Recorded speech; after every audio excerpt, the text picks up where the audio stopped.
Most men chase shortcuts.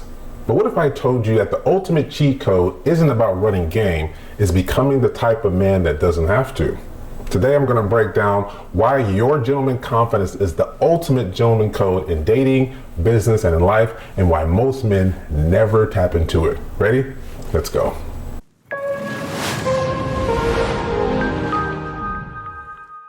Hey, what's up, folks? Grandison Shines here with the League of Prestigious Gentlemen, and I want to thank you very much for watching this video. Today we're going to be diving deep into the #1 cheat code for men. Here at LPG, the League of Prestigious Gentlemen, we're all about how to become the better leader that we're supposed to be. We're all about becoming the better man, the gentleman that we're supposed to be. We're all about understanding what it takes in order for us to be successful in every single area in life. And as we dive into the subject matter today, take mental notes and understand that what we are going to be discussing today will never ever go away for the man that wants to make sure he is living up to the standards of the gentleman. All right, let's dive into it. Here's something that most men will never tell you, either because they don't know about it or it went completely over their head. And that's this. The #1 cheat code for men is ascending to the gentleman status. I'll say that again. The #1 cheat code in life for men is ascending to the gentleman status. Now, there are many different types of men out there. There are many different types of men. When I say that, I mean there's the simp, there is the player, there's the dope dealer, there's the corporate hustler, there's the gangster, the street hustler. All these different types of behavioral and cultural archetypes of men. But the one that's at the top, the one that garners the most respect, the one that commands the room the best, the one that people love interacting with is the gentleman. Let that sink in for a minute. Of all the different types of archetypes and everything else that are out there, that you have a choice to be, the one at the tippy top is the gentleman. It takes work to become a real man, but it also takes even more work to become the gentleman. Certain standards, certain opportunities that we have to tap into, certain control mechanisms, and understanding a lot about ourselves first. We'll dive into that a little bit later on. But this is not an easy task to ascend to the gentleman tap. Now, some of us are called, some of us are assigned to be that gentleman so we can help raise the other younger gentlemen or the younger YGs, not the YNs, the young gentlemen into the prestigious gentlemen they're supposed to be. These are our future presidents, these are our future congressmen, these are our future politicians, these are our future businessmen, the people that operate with a high level of integrity. Unfortunately, most people have boxed the gentleman into this one little area, and into the person who dresses nice, the person who is good with women, that's all true. The person who's integritous, all true. The person who operates with character, all these are true. But the gentleman has evolved over time. The gentleman now that we're talking about, the modern gentleman, is a skillful gentleman.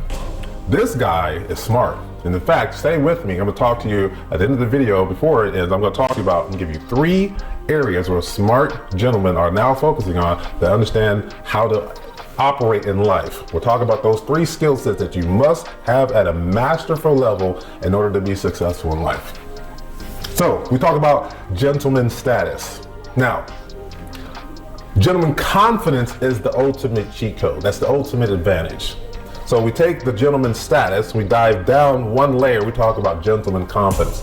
There are 6 different competencies, 6 different framework skill sets that are involved with this. I want to talk to you about what? Confidence is the main one, it's the primary one.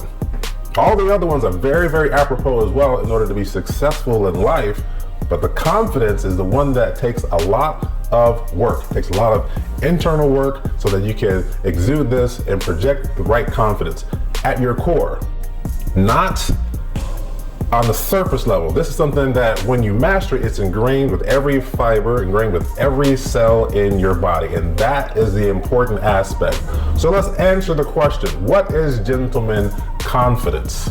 Gentleman confidence is this. I'm going to give you 3 opportunities or 3 reasons that we want, as actually 3 components of gentleman confidence that we want to be masterful and want to be mindful of. Point number 1, internal assurance. This guy knows who he is, he knows what he stands for, and he knows what he will not tolerate. This is important. This is important to understand that you have standards, or standards are set, and we, as gentlemen, we enforce those boundaries in an assertive, balanced way. But the internal assurance is something that a gentleman really focuses on for other people to understand who he really is. But first, it's all about the self-awareness. The self-awareness is extremely important for every single gentleman. Very, very self-aware, very, very cognizant of who we are. So that when we step into a room, we step into a social environment, we step into the business environment, nothing shakes us from the core. Let's talk about point number 2. Behavioral consistency. His words, his body language, and his decisions all align. There's no leakage, there's no overcompensation. This is important to understand that being consistent doesn't mean predictable, not necessarily, the two can coincide, but that doesn't mean this here, we're talking about behavioral consistency. It's just that this guy portrays a certain persona that is at his core all the time. And he's been relentlessly persistent in maintaining that consistency over a period of time, despite the challenges, despite the people in his face, despite the turmoil that may be going on, despite the family issues that may be going on. He has the ability to compartmentalize and still be consistent. So his body language, you're going to understand that this is how this guy is. You'll be, if you can read him, you'll understand that he means what he says, and it's congruence with his verbal communication and his nonverbal communication. Point number 3, emotional regulation. He does not outsource his emotional state to circumstances or people. And there's another aspect of this that you need to understand, that there are 5 parts of your authentic self, emotions being one. I'll tell you right now: your mind, your will, your imagination, your emotions, and your intellect. A gentleman has masterful control over all 5 parts of those. I'll state them again: your mind, your will, your imagination, your emotions, and your intellect. But this emotional regulation, this emotional control is extremely important, because we know how the emotions can cause actions to transpire, and we don't want those actions to affect us in a negative way. We always want them to affect others and us in a positive way. Now, let's talk about something that's extremely important that I mentioned at the beginning of the video. I'm going to give you 3 reasons why most men will never tap into their gentleman confidence. This is important. Ready? Let's break it down. First of all, point number 1, they confuse image with identity. Unfortunately, social media culture, amplified by platforms like Instagram and TikTok, rewards appearance over substance. So many men build up a persona instead of building up a core, or becoming even more confident at the core. So gentleman confidence requires internal congruence. Performance culture rewards external approval. And guess what? The two can rarely exist. I'll say that again, the last part: the two rarely coexist. It's not an opportunity for them to abide one another without affecting one or the other. This is important. You never confuse who we are, the identity, with the image that we might try to portray somewhere else. There's no incongruence there. Point number 2, most men will avoid competence development. Skill building is slow. Skill building takes time. Posting is fast. Getting some immediate reaction may be quicker than understanding or seeing the results of skill building. So instead of deliberate mastery, they chase shortcuts. And are often influenced by social media personalities who sell dominance aesthetics without emphasizing disciplined, skilled acquisition, even though that leader or that influencer may have had some discipline in acquiring his or her skills. So therefore, competence requires repetition. Competence requires, I said competence, and confidence as well, requires feedback. Competence requires ego bruising. Sometimes it might be a little what they call injury to intellect. And most men will protect ego over progress. So when we start looking at this piece of repetition and learning, becoming more competent, you have 3 learning styles, and the other 3, I'm going to tell you 6 things you need to do to master any skill set. And this has everything to do with you becoming more competent. You need to have audio, visual, kinesthetic. Those are your 3 learning styles. Then you have meditation, repetition, and teach. Those are the other side. That's the other side of mastery. You need all 6 of those to master any skill set in life. And gentlemen, we've mastered the skill set of confidence to the point that you can't shake the confidence. the confidence will be there. It will take a damn near torture in order to have this person be no more confident, or I should say lower his confidence. And there are 12 areas of competence, or confidence and competence, that we talk about, where you also should have accomplishments in our program. These 12 areas are very critical, but they're also integrated with your level of confidence and competence. So move to point number 3. They want confidence without identity work. Identity work requires confronting insecurities, defining non-negotiables or setting standards, letting go of outdated versions of themselves. That process is uncomfortable, so that guess what? They stay vague, they stay static. And vagueness and confidence cannot coexist. I'll say that last part one more time. Vagueness and confidence cannot coexist. So if you have traumas that you need to deal with, guess what? Before you become competent, because it will negatively affect your confidence, you need to deal with those traumas. You need to understand that the traumatic effects, or the traumatic continuously thinking of that trauma will also regulate how you decide certain things. It'll affect your will. You need to understand that not dealing with those traumas, especially in the past, will create depression. And thinking about a future that may not ever happen, that causes anxiety. Confident men, gentlemen, we're not anxious, not depressed, we're not like that. That does not have a place in our thought process, because we've done the work. It takes introspection, ruminating. It takes pontificating. It takes isolation at times, just going inward. It takes communicating and talking with that internal voice consistently in order to maintain your frame. But if you don't want to put the work in, the identity work, guess what? And I usually ask this question in most, I'm going to change that. I ask this question in all of my sessions when I'm coaching men. When I'm coaching in the corporate arena, I'm coaching some men and women, there are times when it may come up, this question I'm about to tell you, but I always ask the men in the LPG program, who are you? Those 3 simple words that have a very complex answer. I remember when my mentor first asked me this question decades ago, he said, who are you? It took me 2 weeks to answer that question. Not what you have, not what you do, but who are you? Who are you at your true core identity? And you have to understand who you are. If you can't answer that, then guess what? Confidence also will be mitigated or denigrated if you have some level of competence in some other area. So now, I'm here to my promise I told you. I'm going to tell you 3 skill sets that gentlemen focus on. Confident gentlemen, smart gentlemen focus on. Okay, ready? Here we go. So now we're going to talk about the top 3 skill sets that smart men focus on when they reach the gentleman status. Ready? Let's go. 1, they master communication skills. Communication is one skill set, one of the top 3 that I talk about in my corporate program as well, that every leader must master, but also every gentleman must master. If you can't master communication, you can't understand how to talk more assertively or direct, and not be passive aggressive, not be aggressive, not be passive in your communication, but more the gold standard, which is assertive.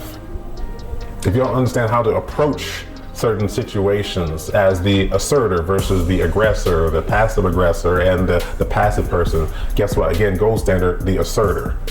But communication, understanding that utilizing filler words and low power phrases will diminish your confidence and your level of competence in someone else's eyes until it's all gone. This is why this skill set is such an important aspect. Understanding how to string words together in a very articulate manner. It doesn't matter where you came from. It doesn't matter how you used to talk. Your mind is malleable, and you can become better at communication. And guess what? The modern gentlemen are skillful and masterful in this one here. Talk about skill set number 2. They master their gentleman frame. Mastering gentleman frame takes self-control over your mind, your will, your imagination, your emotions, your intellect, especially emotions, so you can maintain your gentleman frame. We're not trying to color outside the lines, especially when things become a little tough. We're not trying to color outside the lines when things become a little bit confrontational. We're not trying to color outside the lines when things become challenging in our lives. It's about how do we maintain frame, and most men have extreme amount of trouble maintaining frame, especially with their emotions, and that's why having frame mastery is such a big component. It involves understanding how to maintain and regulate and have self-command, self-control over your emotional regulation. That's a big part of frame. When you're in the hot seat, you're still cool as a cucumber. That's what I'm talking about. That takes work, and the only way to get better at it, the only way to increase that skill set is to maintain frame while you're going through the confrontation, while you're sitting in the hot seat, while you're sitting under the hot lamp there, and all eyes are on you. It's the only way. When someone keeps poking the bear and they're agitating one of your pet peeves and you want to blow up at them, you have to still maintain frame. It takes a lot of work. It's not easy. Let's talk about point number 3. They master the skill set of understanding women. This is the biggie, because most heterosexual masculine men, yes, we love women. We like looking at women. We love dealing with women. And it's imperative for us to understand how to deal, not just with women, but also men. And most guys, we understand guys. We grew up as guys, so we know how guys think, but we also have to understand how the woman thinks. Whole other subject, whole other time, whole other video I am going to make, a whole other gentleman guide I'm going to make about this as well. This is an important one, understanding how to deal with women, because today's modern age of dating is massively different from when I was coming up in dating. The advent and the proliferation of the internet, proliferation of cellular phones gives people instant access to many people at their fingertips, and that is a game changer. And because of that, mindsets have shifted for both men and women. There are certain societal opportunities out there that most guys don't want to participate in dealing with women. That's why I still believe that understanding or meeting women, I'm not saying you have the cold approach, but you can also flip the game, flip the script, because you understand how to regulate, or how to see the signs when a woman drops her proverbial handkerchief, and you understand how to deal with women. But this is a skill set that you need to learn how to operate in, because if you want to be in a relationship, or you're going to be in a relationship at some point in time, relationship is a skill set. In fact, that is one of the 12 areas of confidence, competence, and accomplishments where you should have on a scale of 1 to 10, should be very high. That takes work. It takes internal work, it takes external observation as well.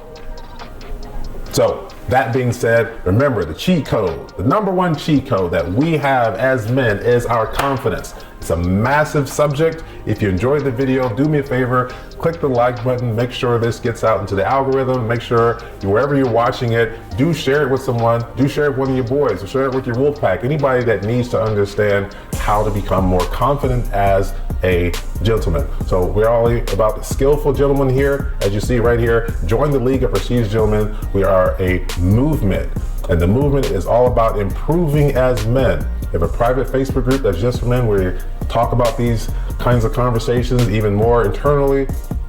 We have a TikTok page, we also have Instagram, of course YouTube, and we also have the podcast, where we also post these types of videos on Spotify, the Male Viewpoint, the MVP.